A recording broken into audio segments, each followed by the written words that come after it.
Sveiki visi Evangelijos be cenzūros žiūrovai, sveiki Rolandai. Sveikas, Arvydai. Sveikinu su visais sulaukusiais naujų metų ir mūsų šis sezonas taip pat bus labai įdomus. Bandysime su Rolandu kelti nepatogius tiek savo, tiek jums klausimus tam, kad įsiaiškinti, Rolandai, ką mes turime pagrindę, kokius klausimus ir uždavinius, kad pažinti, kas yra tiesa ir šviesa. Tai aš taip pat prisijungiu prie tavo sveikinimo ir sveikinu visus su naujais 2026 metais. Ir kaip įprastai, jau neatsimenu kelintą sezoną, mes čia 5 ar kelintas, mes toliau tęsime savo laidų ciklą, užduodami klausimus tiek savo, tiek jums. Ir jie dažnai būna nepatogus tiems, kurie tiesiog įsitvirtinę tam tikrose dogmose, ar ne, ir dėl kažkokių priežasčių vengia į juos užduoti ir ieškoti atsakymų. Taip. Labai plačiai pristatėm ir kaip visada aš iš tikrųjų paruošęs diskusijos klausimus su jumis, bet juos visą laiką adresuoju šitam kolegai, kuris bando atsakyti grindžiant rašto vietomis, bet ne viską galima iš tikrųjų šitam gyvenime, Rolandai, paaiškinti vien raštui. Ir tarkim, girdėjau tinklalaidį krikščioniškoj vieno iš žinoma labai tokio žmogaus, kad sako, net nustebau, sako, ne viskas čia limpa taip iš šito rašto, kad jį taip jau taikyti aklai. Jeigu viską aklai taikyti, tada mes jau ne vieną kartą sakėm, tada reikia iš tikrųjų lininius rūbus nešioti ir kaip tu visą laiką man patinka pasakai, jungti tą loginį ir mąstymą, kuris, galbūt šiai laikmetį, kurią mes gyvenam, su naujumu priimti tą Dievo žodį, kuris skirtas šitai kartai ir mes bandome adaptuoti šitą žodį nenukrypdami, bet galbūt suprasti šitoj kartoje, kaip ją galima šitą Evangeliją arba gerąją žinią priimtinai priimti. Nes jeigu... Aš turbūt papildyčiau, nes mes skaitome Bibliją, mes matome įvairių palyginimų ir turbūt čia yra labai svarbu ir suvokti, kad tai yra rašyta tuometiniai kultūrai, tuometiniams žmonėms, kurie būtent tokių palyginimo būdų, tokiom formuluotėm ir suprato. Ir šiandien mes turime atrasti tas formuluotės pagal šiandieninį kontekstą, kuriame gyvena žmonija šito laikmetyje, ar ne? Ir Jėzus pats, jisai sako, argi jūs nesuprantate, mąstykite, galvokite, tai reiškia, vis tiek įjunkite smegenis. Ir man taip labai strigo vienu, sakykime, iš mūsų žiūrovų toks pamąstymas, sako, čia jie vos ne savo psichologiją čia bando logiškai išmąstyti, bet turbūt norėčiau labai grįžti ir prie to, kas yra žodis psichologija, ar ne, arba filosofija, ten sako, filosofuoja labiau, ar ne? Tai galbūt labiau filosofuoti, ką tai reiškia, yra vis dėlto dviejų žodžių junginys graikiško, ne? Filio ir sofija, tai reiškia meilė išminčiai.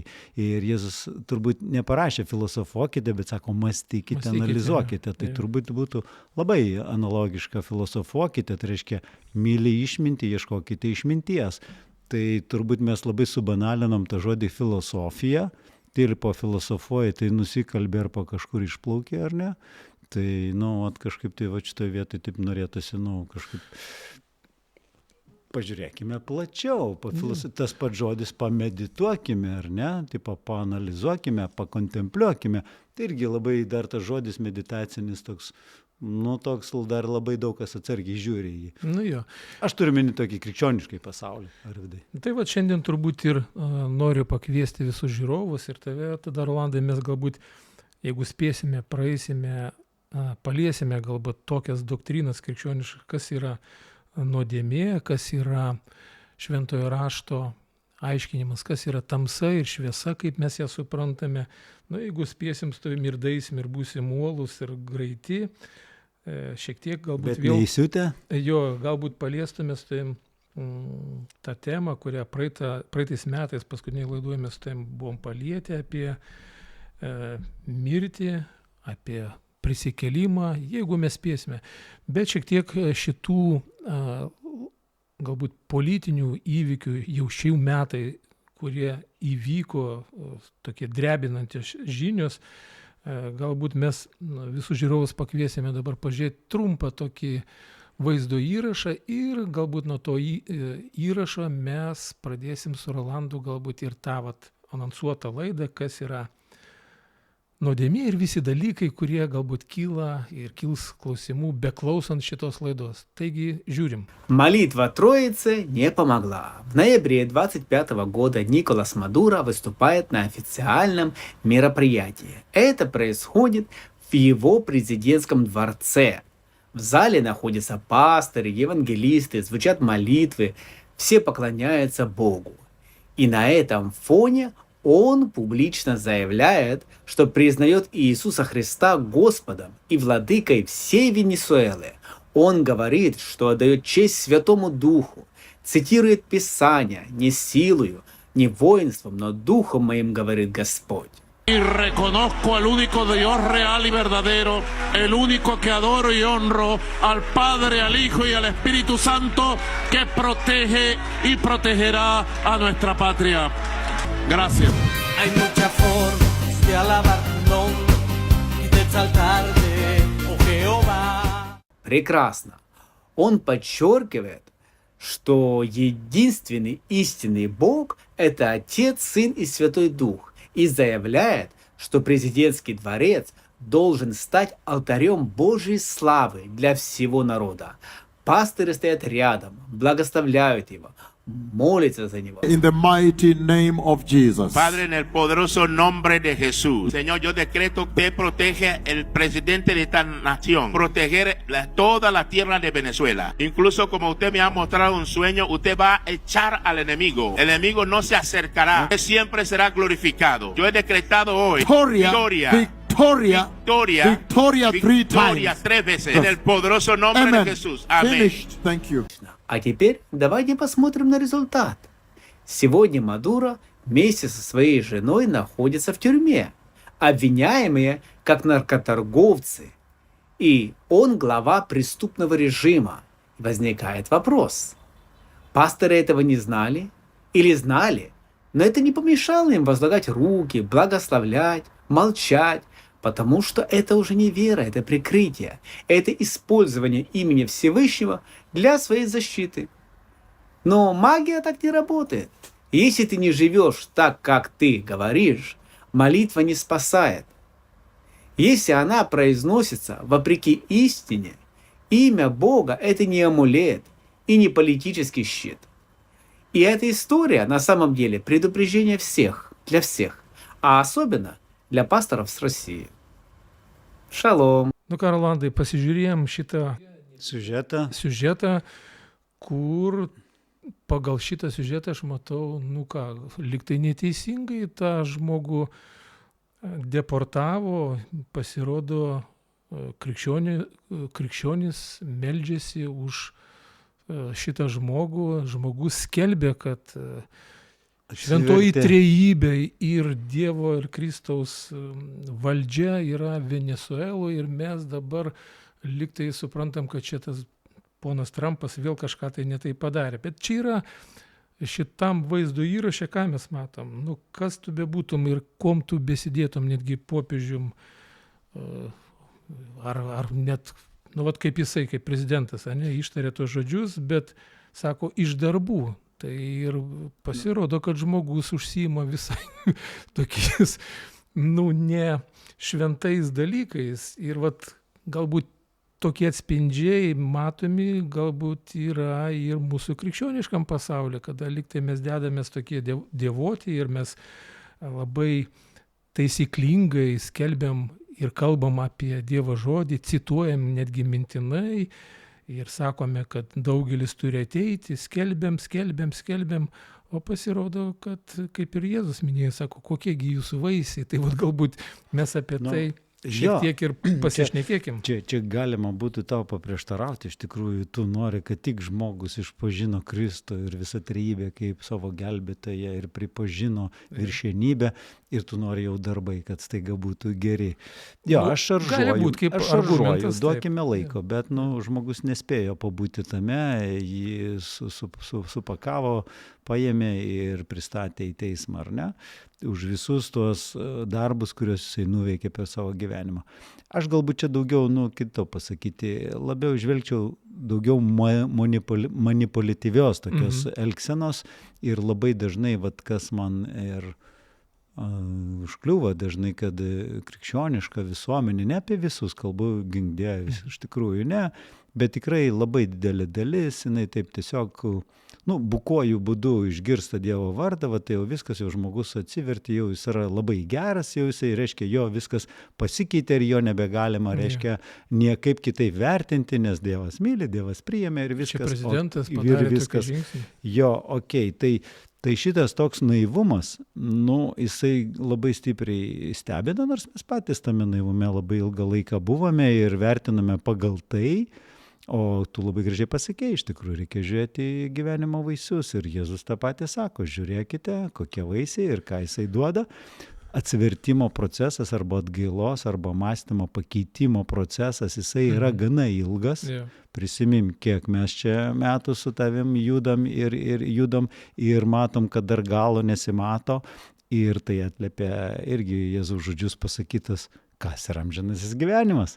Tai yra pažinti vienintelį tikrąjį Dievą ir jo siųstą į Sūnų Jėzų Kristų. Tai yra tęstinis, ilgalaikis procesas, kuris tęsis iki, sako, laiko pilnatvės. Bet jeigu sakom amžinasis, tai kažin ar ta laiko pilnatvės eis, kai mes absoliučiai pažinsime Tėvą ir Kūrėją, ar ne?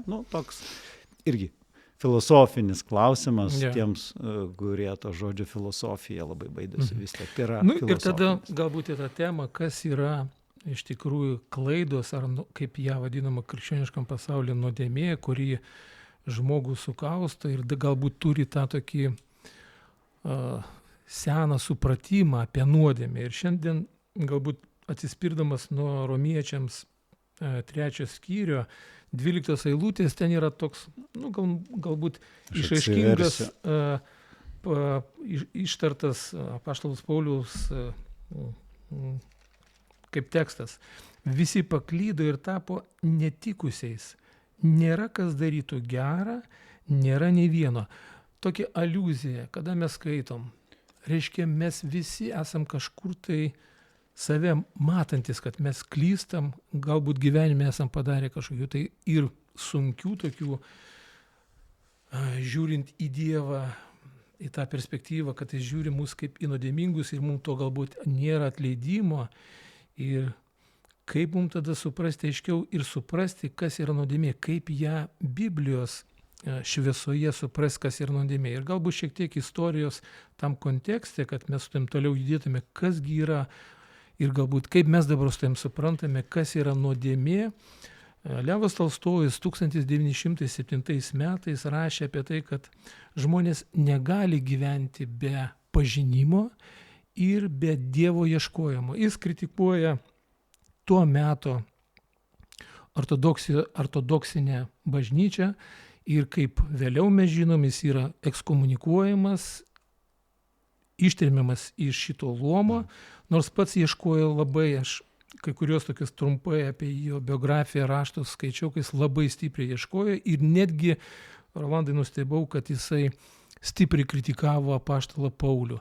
Ir čia geroji žinia, kodėl aš paliečiau šitą rašytoją ir jau ne vieną kartą jį liečiu, kad jo supratime apaštalas Paulius savo laiškuose rašo, kad į perspektyvą, kad dangaus karalystė, tai bus kada po mirties, jisai rašo, kad reikia tam jo supratimu, jis taip suprato, kad jis ruošia viskas, kas bus po to, mesgi šitam laikė su tavim kažkaip tai bandom Dievo karalystę mūsų žiūrovams ir mūsų svečiams ir klausdami, ir aptardami, mes kalbame, kad Dievo karalystė jinai yra čia.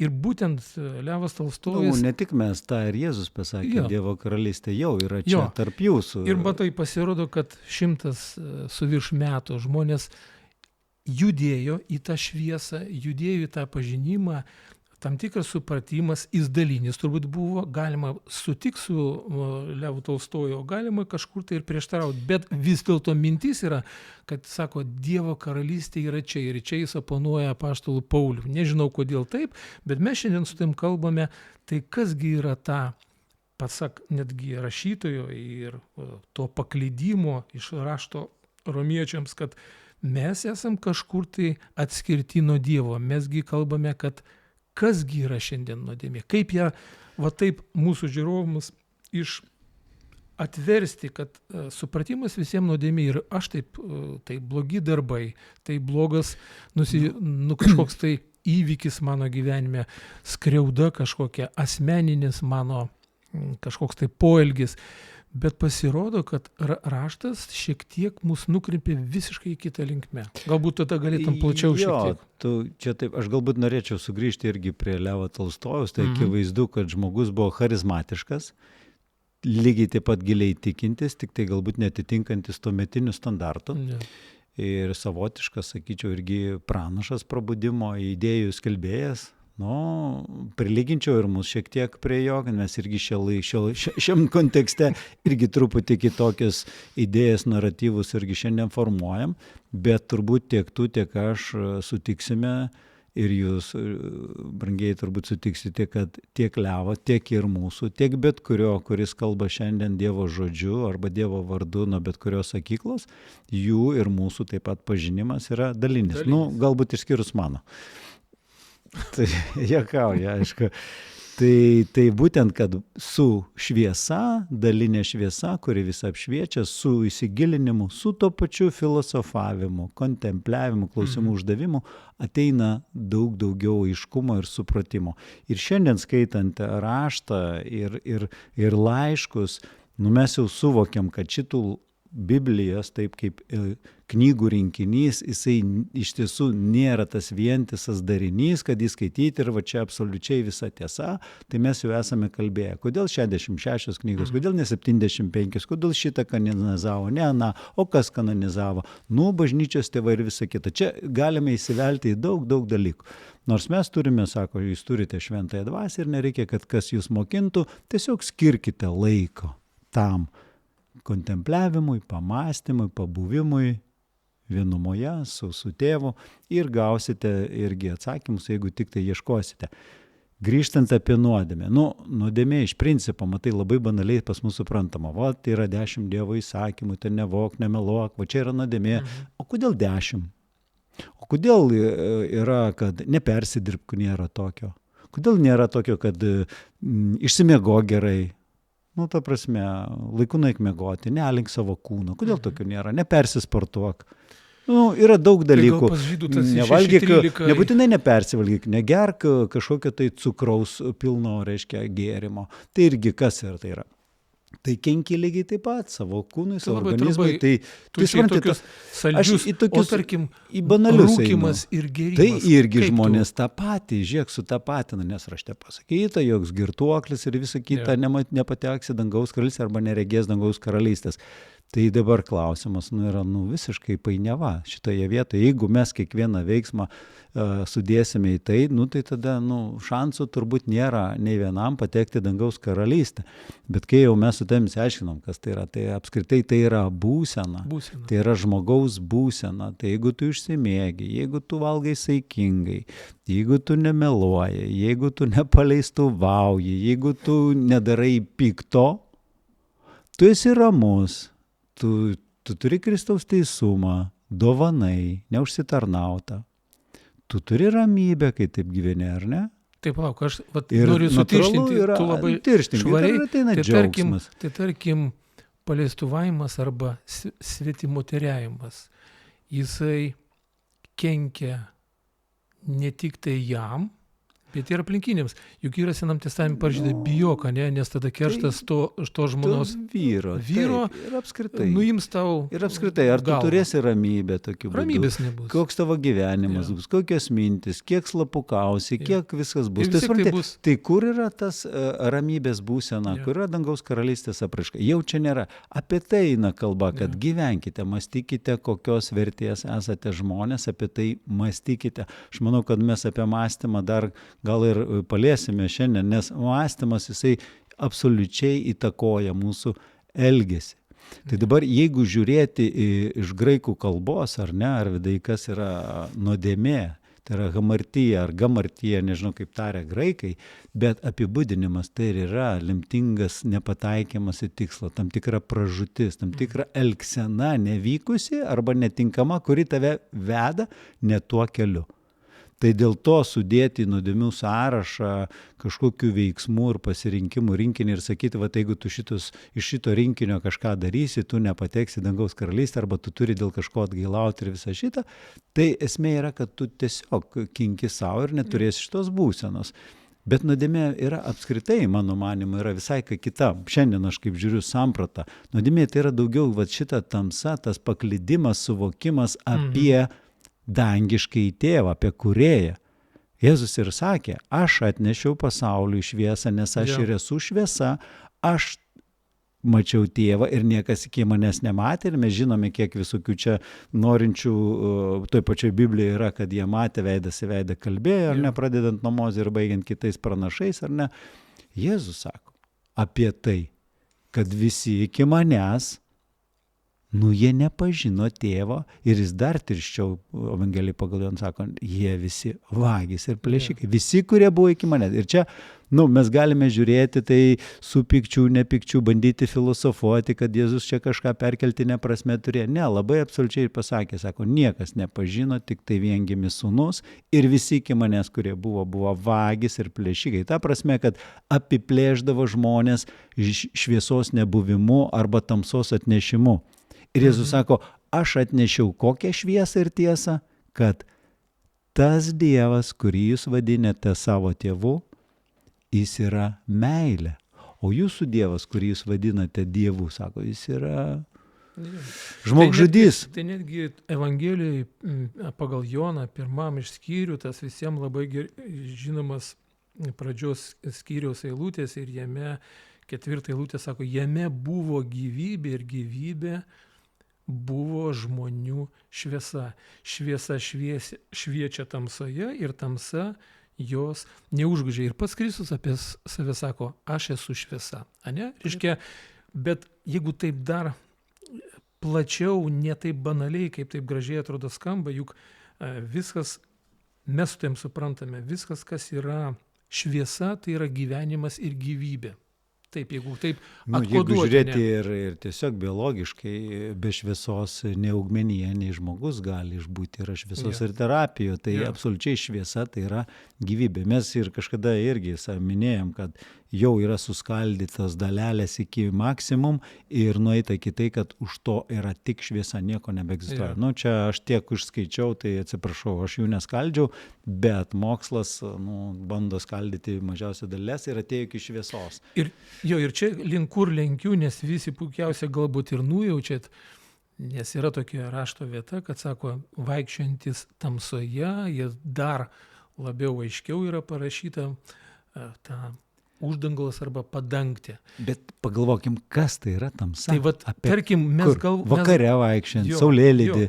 Kad pati tamsa, apie kurią kalba yra apaštalas Paulius, jis rašo, kad tamsa tai yra atskirimas nuo Dievo kaip Kristaus atėjimo žinios, nuo siųstojo mesijo šviesos į žmonių, nes jisai avansu jau tam Jono laiške, aš matau, rašo, kad žmonių gyvybė, kada bus, jie yra šviesa. Jie irgi yra šviesa. Atėjo šviesa, kad uždegti šviesą žmonėse. Ir kada tu matai tą bendrą kontekstą, anksčiau aš skaitydavau, kažkaip nepaaiškinama, bet kada jisai sako, jeigu tą tiesą mes užgožiam arba pasiliekam prie senų naratyvų, arba kaip tu sakai, tose knygose mes matome vientisą, neatskiriam Ir sako, mes pradedam, Jėzus dar aiškiau vienam iš kaimų jis pasako palyginime, kad nepilame vyno, ne į senus vynmaišius.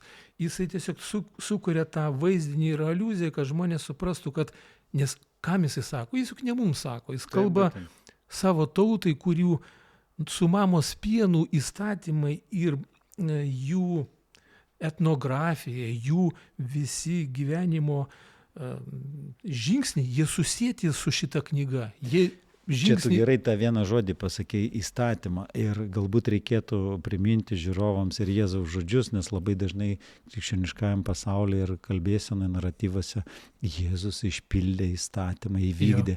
Bet aš norėčiau jūs nuliūdinti, kurie taip tikrai širai tai teigiate, turbūt neatidžiai skaitote Evangelijas, kaip visur Jėzų ir kaltina, sako, tu per sabatą tą padarei, per sabatą tą išgydei, kodėl per sabatą tavo mokiniai ten varpos skaldo maisto ieško, reiškia, tai ir Jėzaus pačio kelis kartus buvo pasakytagi, jūsų įstatyme parašyta, ne mano tėvo, ne mano paties, jeigu kam patinka, bet sako jūsų. Ir čia vėlgi reikia įjungti tą blaivų mąstymą, kritinį mąstymą, kad Jėzus visiškai save atskiria ir jis absoliučiai, kaip tu ir sakai, jisai griauna visą šitą sampratą ir jisai nepila naujo vyno į senus vynmaišius. Tai yra nauja žinia, jinai niekaip negali dėrėti su sena žinia ir senais įpročiais, kurie buvo suformuoti tūkstantmečiais, ar ne, pradedant Mozės. Ir iš tikrųjų, Rolandai, kai žiūri ir klausai šiuolaikinių, ar tai mesijiniai žydai, arba ortodoksiniai žydai, jie tiesiog ir atmeta tą krikščionišką žinią arba Kristų jie nepriima, todėl kad jie sako, jis nesusietas pagal kūną, jis negali būti mūsų tautos dalis, nes jis niekad nebūtų išpildęs ir nesielgęs taip. Tai va čia ir gaunasi, kad tas toks atmetimas, kuris galbūt taip, jisai kūnų žydas buvo, bet va tas vadinamas jo, ta transformacija, kurią jis norėjo atnešti ne tik savo tautai, bet ir atnešė visai žmonijai, vat ir gaunasi šitoje vietoje tą kryžkelį. Ir mes iš tikrųjų kaip krikščionys, aš manau, dabar esam tokiai, galbūt tokiam susimastymė turėtų būti. Mes juk visą laiką norėjom, kad žydai kuo greičiau atsiverstų. Mes evangelizuodavom mane, statydavom didžiulės viltis, kad vieną dieną jie kažkada tai Dievo bus pagauti, bet jie nenori to. Jie nenori to Kristaus. Aš kai paklausau, jie iš vis sako, jūs čia nevažiuokite, tie misionieriai, kam jūs važiuojat pas mumis. Ir aš dabar galvoju, tai mes sudėjom tokias viltis ir toks religinis supratimas yra ir vyrauja. Mes jau vieną kartą sakėm, jeigu mes nesakom, kad nereikia būti pagarbiems, arba netgi iš to konteksto biblinio, mes turim tą pagarbą, kaip iš kur mes Abraominio tikėjimo, vis tiek mes esam, bet kada mes jau sukeliam iki pranašysčių, kada mes pradedam vykdyti tiek Seno testamento, tiek Naujojo testamento tą tokią mišrainę, Olivija, tada iš tikrųjų rankos nusvyra. Yra ir mūsų laida pavadinta Olivija, tai kam įdomu, siūlyčiau paklausyti, ten būtent ir yra daugiau atskleista, kaip mes suvokiam būtent tą mišrainę Olivija, kaip maišomas Senas ir Naujas įstatymas ir kaip mūsų protose susidvejinimo. Bet aš tik tais galbūt priminsiu vėlgi apie, tu sakai, kodėl nepriima žydai Jėzus, dėl to, kai jie skaito Seną įstatymą, jau vadovas. Paulius pats irgi aiškiai parašė, man atrodo, 2 laiške Korintiečiams ir gal net 5 skyrius dabar, ar 3, gal net sako, skaitant Senąjį testamentą arba Torą, šitas gaubtuvas, kuris uždengia mūsų mąstymą, kuris uždengia mus nuo šviesos, kurie atėjo per Kristų ir Kristaus asmenyje, jisai po šiai dieną yra apgaubtas ir nuimama šitas gaubtuvas tik tais Kristumi. Tai reiškia, kai tu žiūri į Kristų, į jo mokymą, į tai, kai jisai sako, ir dabar sugretinti, ir mes jau, man atrodo, ne per seniausiai irgi sakėm, sugretinti Kristų ir Senojo testamento Dievą, kurį žydai įtikėjo, ir sudėti juos į vieną, kaip sako, į trejybę, dvejybę, ką norit, sudėkite juos, priliginkite. Ir ar jie nesiskiria, užduokim savo klausimą, koks Dievas Senajame testamente ir koks Jėzus Naujajame. Ir čia vėl prasideda, jau aš akmenuką mesiu į tos, kurie bijo žodžio filosofija, prasideda krikščioniškai filosofija. Nu, tai Dievas ten tada pagal tokias aplinkybės veikia, o čia jau kitokios aplinkybės. Tai mano klausimas tada, o ką Jokūbas sako? Kad jisai yra šviesa ir jame nėra nei šešėlio keitimas, jis vakar, šiandien ir per amžius tas pats. Kažkodėl tai pačioj knygoje, Biblijoje mes skaitome ten tamsoje ir griaustiniuose, ir žudimuose, ir mėgavimuose, kai žudo, ir visa kita. Ir mes čia turim pateisinimą jau tokiam Dievui. Čia, o pagalvokime, įdėkime, Jėzus va dabar vietoj to, kad gydė, žudė visus ir jis atmetė. Nors kažkodėl laukiam mes to Jėzaus tokio pat, nes Jėzus iš pradžių irgi vidury buvo toks kaip sumuštinis, žinai, blogai, tik atvirkščiai viskas padaryta, blogai, gerai, blogai. Iš tikrųjų, sumuštinis turėtų būti gerai, paskui blogai ir paskui biški vėl gerai. Ta prasme, čia taip psichologiškai. O čia gausi, kad laukiam visi apreiškimo knygos, kai Jėzus vėl su geležiniu vėzdu ir vėl atskirs ir vėl valdys ir ištaškys. Įjunkime kritinį mąstymą, sugretinkime. Tiesiog aš nesakau, kad reikia kažką nubraukti, bet pradėkime mąstyti, pradėkime galvoti iš tiesų, ką Jėzus norėjo apreikšti. Ir tu buvai paminėjęs tą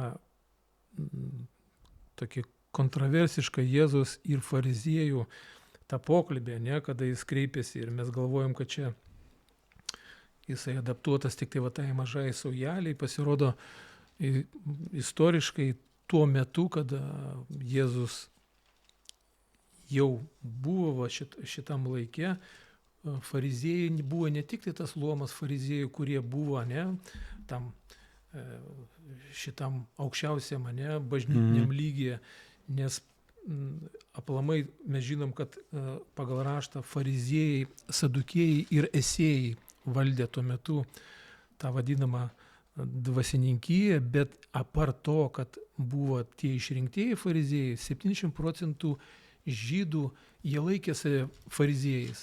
Buvo ir sadukėjai, tai 20% istoriniai šaltiniai sako, kad tai buvo sadukėjai. Tai ne tik tai siaura tokia grupelė žmonių, Jėzus meta šitą kontroversišką tą pasakymą, kad sako jūsų Dievas, Jisai čia kalba tautai ir jisai galim matyti iš to susigraudinimo, Jeruzalė, kaip jisai kalba nesiaurai, jis kalba tai kartai, į kurią jis atėjo, bet jis kalba ir apie istorinį kontekstą, kad vargas, kad jūs net pažįstate, vargas, kas ateina ir kokie įvykiai vystosi toliau, matom į tą tokį kaip tautos toks griuvimas ir 700 metai, kada ateina šventyklos sugriuvimas. Ir istoriniam tam kontekste visam mes matom, kad bažnyčia, vėlgi mes turim paliesti tos Nikėjos soborus visus, ne tik tai 1, 2 ir 3, mes kuo toliau to tiesiog ėjom į tą tamsą, į tą šešėlį. Aš taip manau, nežinau, galbūt yra, kurie klauso ir daktarai, arba filosofai, arba kurie studijuoja raštą. Aš šiandien matau, kad iš tikrųjų atotrūkis įvyko ir jisai, tendencingai, nes jeigu istoriškai žiūrėti, Rolandai, kokie žmonės priminėjo, vadinkim, dvasinius sprendimus. Ir čia mes dar esam nepalietę, kas yra dvasia ir tarkim mes jau šiek tiek galbūt galim pajudėti, o kodėlgi istoriniam kontekste tai įvyko, kodėl bažnyčia arba mūsų dogmatinis supratimas apie mirtį kertasi su Evangelijoje skaitom rašto vietomis, kur Jėzus, ir mes buvom palietę vieną laidą su tavim, jisai kalba apie tie, kurie miršta ir tie, kurie gali nemirti. Jeigu yra tokios kontroversiškos rašto vietos, apie kurias galbūt nutylima, kaip tada šitoje visoje šviesoje, ką mes su tam jau kalbėjome, kad yra šviesa ir šviesa ir šviesoje yra gyvybė, jis pats yra gyvybė ir ne kažkaip paslaptingai, bet jis savo mokiniams sako, ar tu tiki, kad tu gali nemirti. Kodėlgi toks posūkis įvyko ir mes praktiškai laikomės tokio sudėto klasikinio ir kultūrinio konteksto, kuriame mes kitaip ir negalim pamastyti. Bet jeigu mes nuoširdžiai ir užduodam klausimą ir skaitome, ir aš skaitydavau, aš niekaip negalėdavau suprasti to tęsinio šitos rašto vietos. Tai jisai dvasiškai mirė, ar jisai vis dėlto mirė, apie ką jisai kalbėjo? Vėlgi grįžkime, prisiminkime, kai mes skaitydavome, kas yra mirtis ir gyvenimas. Ir Jėzus sako, aš esu gyvenimas, aš esu prisikėlimas ir gyvenimas yra. Ir sako, kas tiki mane nemirs per amžius. Jėzus sako, aš esu gyvenimo duona, kas valgo, tas niekada neelgs, netrokš ir gyvens per amžius. Ir turėtume skaityti irgi dažniausiai Jono Evangeliją aš tai vartau. Ir akivaizdu, kad visi šitie žodžiai Jėzus pasakyti, kad gyvens per amžius, nemirs. Ir akivaizdu, kaip jie suprato, fariziejai, ir jie piktinosi tuo, nes sako, tu pasižiūrėk, visi aplinkui miršta, visi yra, ką tu čia šnekėjai. Ir per šitą tokį skaitimą ir tokį fariziejišką požiūrį, aš galvoju, kad ir mumise susiformavo tas supratimas ir labai daug skamba nuo sakyklų ir sakyta, kad tai yra dvasinė mirtis, tai yra dvasinis prisikėlimas, žinai. O Jėzus absoliučiai kalba visur apie fizinį. Sako, jūsų tėvai valgė maną ir mirė. Nu kaip mirė? Juk ne dvasiškai, jie mirė, fiziškai mirė. Sako, visa tai. Ir sako, nemirs per amžius ir jisai prisikels. Ir galų gale tas atvejs su Lozorium, ar ne, Mortos broliu. Jis sako, ar tiki, ten jinai kažką pašnekėjo, bet iš tikrųjų jisai sako, žiūrėk, kas tiki mane, tas nemirs. Bet net jeigu ir mirs tie, kurie mirs, arba tie, kurie jau yra mirę, aš juos prikelsiu. Bet pirma sąlyga yra tai, tiki ir gyvensi. Bet mes visą šitą, dėl to, kad tai yra neįprasta, tai yra, netgi šiurpu pagalvoti, ir kvaila netgi tai pasakyti, jis, visiškai nučiažė jaunuolėje, ne? Bet yra vertimas neteisingas. Mes skaitom ir mes matom, kad viskas vyksta apie fizinį gyvenimą. Tada norėčiau turbūt automatiškai iškart grįžti prie Adomo. Mes vėlgi Adomas mirė dvasiškai ir visa kita. Iš tiesų jis nedvasiškai mirė. Mirė jo supratimas, pasitikėjimas Dievu. Jisai prarado pasitikėjimą, nes jį sukūrė Dievas amžinam gyvenimui. Ir kol jo mintis iki mirties atėjo, nes sako, tu paragausi iš tavo pažinimo medžio ir pažinimo vaisiaus, sako, jau tada mirsi, čia dar kitą temą reikėtų vystyti, žinai, Jėzus sako, pažinkite, visur per pažinimą, Kristaus pažinimas, ir čia staiga pačių pradžių net nepažinkite, net negalvokite. Truputį man irgi šitą vietoj su logika prasilenkia. Bet ar gali, Rolandai, ar gali tada, tu pratęsi, ar tada gali būti tokia mintis, jinai man iš karto kyla, kad dvasia tai yra šviesos praradimas arba tos tamsos atėjimas, nes vis dėlto tu paminėjai, Adomas, jisai juk nemirė fiziškai. Tai žiūrėk, aš pabaigsiu. Šviesa traukėsi nuo jo, jisai ir tas laikmetis. Tu supranti, net ne šviesa traukėsi. Prisiminkim, kas yra nuodėmė. Nuodėmė tai yra veiksmų seka, kurioje tu nuklysti į pražūtį. Pats. Ne šviesa traukėsi, bet tu traukėsi nuo šviesos. Ir ateina tamsa, ta vadinama perkelta. Tu nueini į tamsą, absoliučiai tamsą, tu nueini į tą pražūtį. Būtent aš galvoju, tas ir yra, kad žmonija Adomo asmenyje ir nukeliavo ne tą kryptimi.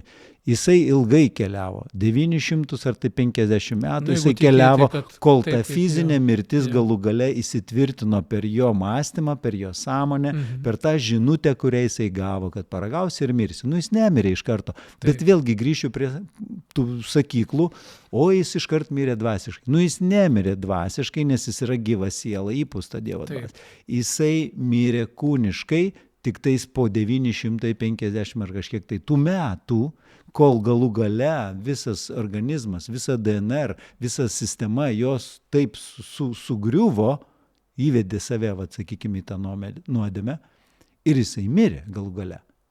Ir toliau žmonių gyvenimai, pasižiūrėkime, vis trumpėjo. Kodėl mes šitos temos neliečiam? Ir kažkaip tais dėl to, kad mes netikim, kad žmogus gali gyventi amžinai.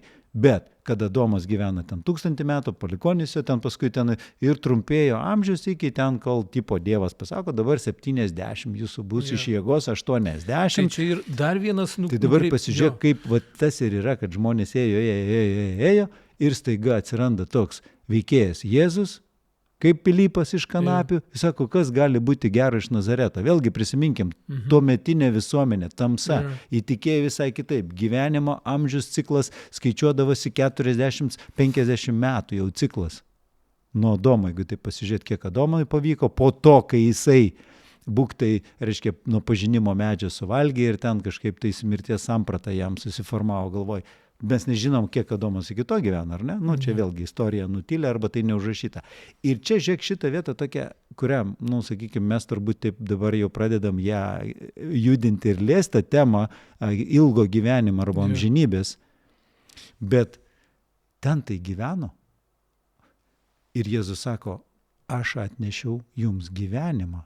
Kas mane tiki, nemirs per amžius. Nu, nemirs per amžius iš karto dvasiškai. Nu ir vėl ne apie tai eina kalba. Bet va šita vieta, kad šitą vietą reikia išjudinti ir pradėti apie tai galvoti, kalbėti, analizuoti. Tie, kurie tikrai raštą analizuoja, nu paanalizuokite iš tikrųjų labai daug dalykų. Jo, nes vis dėlto kyla tie klausimai skaitant, jie yra kažkaip užretušuoti ir labai lengvai jie taip adaptuoti. Nu čia bus dvasiškai. Netgi tas posakis, kada mes juk skaitom ir galvojam taip, kaip doktriniškai yra pasakyta. Nu, tarkim, tokia rašto vieta, kad visi turi mirti. Rašte žydams 9 skyriuje yra parašytas toks tekstas, o jeigu jį dar versti iš rusų kalbos, iš graikų, ten šiek tiek kitaip skamba, o lietuviškai skamba. Ir kaip žmonėms skirta vieną kartą mirti. O mes visi, mes turime tą pasąmonį, kad visiems yra skirta mirti. Bet čia yra viskas, kas buvo iki Kristaus. Skirta. Kokia ten vieta, tu minėjai? 9 skyrius žydams nuo 27 eilutės. Todėl, kad tai buvo iki to. Ir mes ne vieną kartą jau su tam liečiam tą temą, Kristus nugalėjo mirtį ir įsigalėjo mirties ir dvasios įstatymas. Čia, tarkim, tam kontekste aš suprantu, kad rašoma tai, kas buvo kaip priimtina, kad visiems reikėdavo vieną kartą, mirti. Čia aiškina visą tą skyrių skaityti, bet netgi ir čia parodyta, kad mes skaitom, kad vieną kartą reikia mirti, reiškia tai ir konstantą. Bet mes vis laik su tavim sakom, kad žiūrime. Bet čia reikia žiūrėti visą kontekstą ir čia autorius būtent apie Kristų pasakoja, kad Kristus vieną kartą visiems laikams mirė ir jisai įveikė šitą nuodėmės tą pasekmę arba tą visą šitą. Bet kaip ir žmonėms vieną kartą skirta mirti yra tai žiūrėk iš konteksto. Taip kaip žmonėms mirti, taip ir Kristus vieną kartą miršta ir po jo prisikėlimo arba prikėlimo žmonija kokia tampa sutaikinta su Dievu, vadinama išgelbėta iš ko? Iš tamsos. Išgelbėta iš to supratimo, kas yra Dievas ir ką jisai atneša. O jis yra meilė ir gyvybė teikianti dvasia, ar ne, sako Dievas. Tai aš galbūt norėčiau... kad čia konfraktuoja, tarkim, kad... Mano manimu, čia reikia tiesiog žiūrėti iš to supratimo ir mes visada skaitome iš to naratyvo, iš to supratimo, kokį turim susiformavę arba kokį suformavo bendruomenėse ir mes iš to žiūrim. Šiandien mes žiūrim su tavimi iš tos amžino gyvenimo perspektyvos. Ir čia turbūt reikėtų vėlgi labai į pabaigą einant jau labai aiškiai sudėlioti, kad paskaitykime laišką Romiečiams 8 skyriuje ir ten aiškiai pasirašyta, kas yra dvasinis mąstymas, apie ką, ir kas yra kūniškas mąstymas, apie ką. Ir ten aiškiai parašyta, kada žmogus mąsto apie gyvenimą, apie Kristaus žodžius, kad jūs valgysite mano kūną, gersite mano kraują ir gyvensite per amžius, valgysite mano ką, aš esu duona. Tai ką mes, Jėzau, juk nevalgom. Ką mes valgom? Mes valgom jo mokymą, jo žodžius, mes mąstome apie tai, mąstome apie amžinybę, apie amžiną gyvenimą, sako, ir jūs, tai yra dvasinis mąstymas ir jūs nemirsite per amžius. Tai pažadas yra. Ar tai įvyksta šiandien? Neįvyksta. Lygiai taip pat grįšiu prie Adomo. Kaip Adomas nenumirė fiziškai iš karto, taip ir fiziškai iš karto žmogus nepradės, aš priėmiau, patikėjau, kad aš galiu gyventi, ten amžinai. Ir tai nevyks, tai yra procesas įsitvirtinti. Tai iš viso visas samprata keičiasi žmonėje. Čia yra fantastika, čia yra fantastinės ryties, bet visa žmonėje visus tūkstantmečius ieško to ilgamžiškumo ir amžinybės, o jinai visa čia yra surašyta, tik mes iš tiesų bijom tai pasižiūrėti kitom akim. Tai ir sako, kas yra kūniškas mąstymas tam pačiam skyriui, laiško romiečiams 8 skyriui, sako, mąstymas apie mirtį. Jo. Ką tai reiškia apie mirtį? Mes iš karto apie kūnišką, apie kūniškumą, va šitas kūnas niekingas, Dievas sukūrė pagal savo paveikslą, yra nuostabus kūnas. Reikia džiaugtis ir dėkoti Dievui už kūną, o ypač jeigu dar turi sveiką, su visom galūnėm ir visa kita. Tai yra fantastika. O sako, mąstymas apie mirtį. Apie kokią mirtį? Apie fizinę, kad tu nesiva, žemės dulkė, iš dulkės pakilai, iš dulkės sugrįši, mirsi. Ir čia jokio dvasiškumo nėra, gimus ruoštis numirti. Ta prasme, mokykla, universitetas, ten šeima, anūkai ir jau keliauja. O kas tai pasakė? Iš kur šitas susiformavo?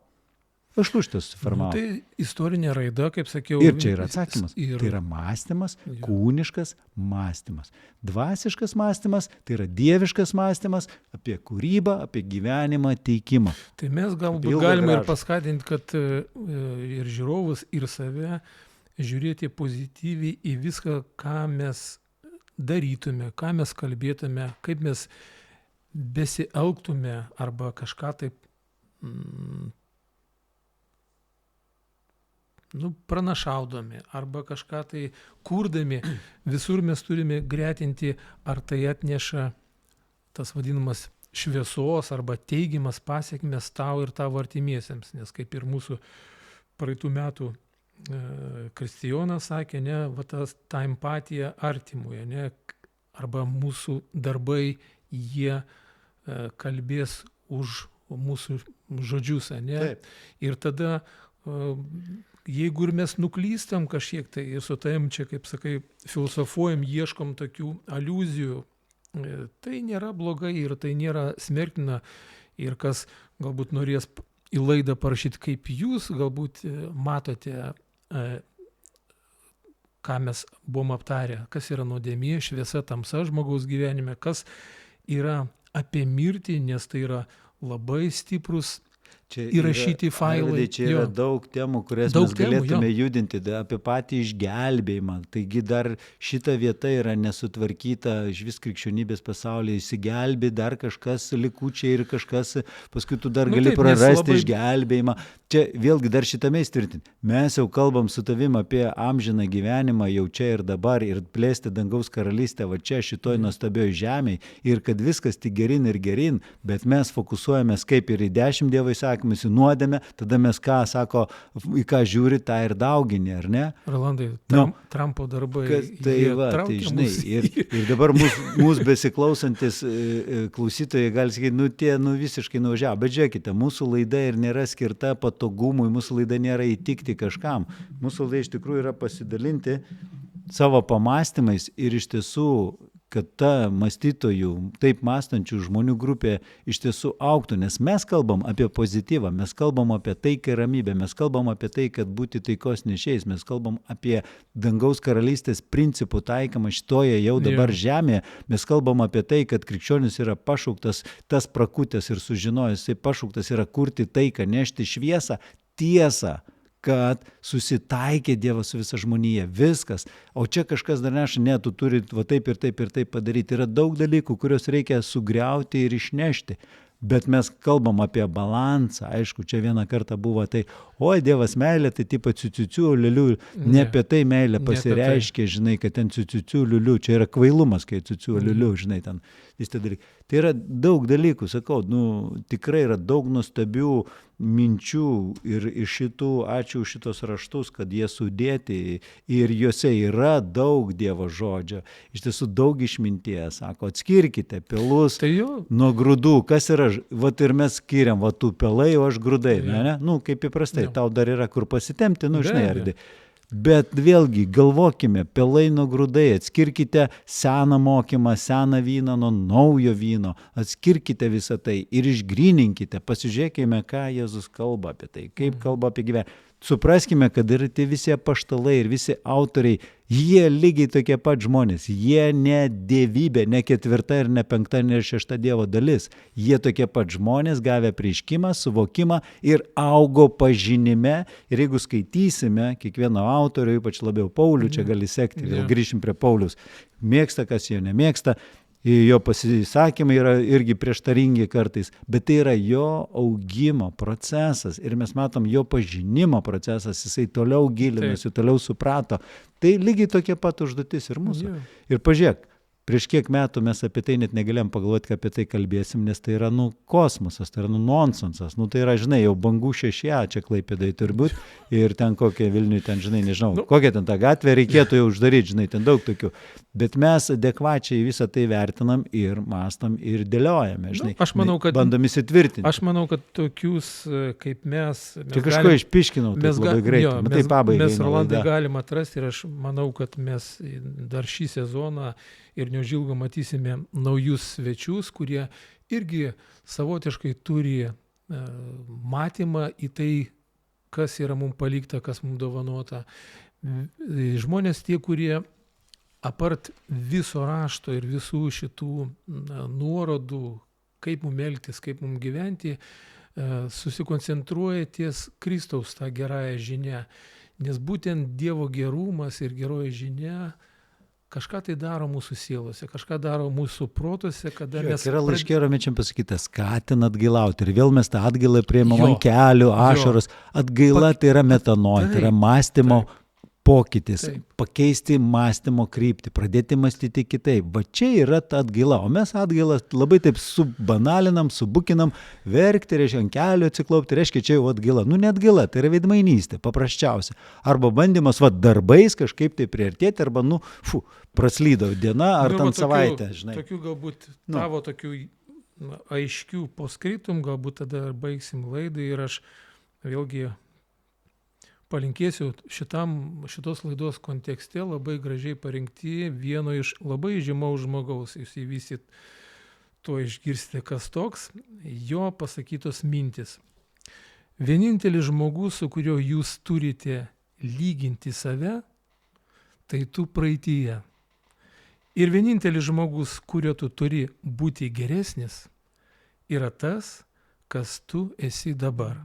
Ir tai parašė austrų neuropatologas, psichiatras, psichologas Zigmundas Freudas. Tai va su šita žinia ir šito palinkėjimu mūsų prisistatymu su Rolandu šiais metais laukiam jūsų minčių, jūsų patiktukų, jūsų žinučių. Susitiksime visai neužilgo. Sudie, brangiai, iki susimatymo mūsų laidoje. Sudie, brangiai.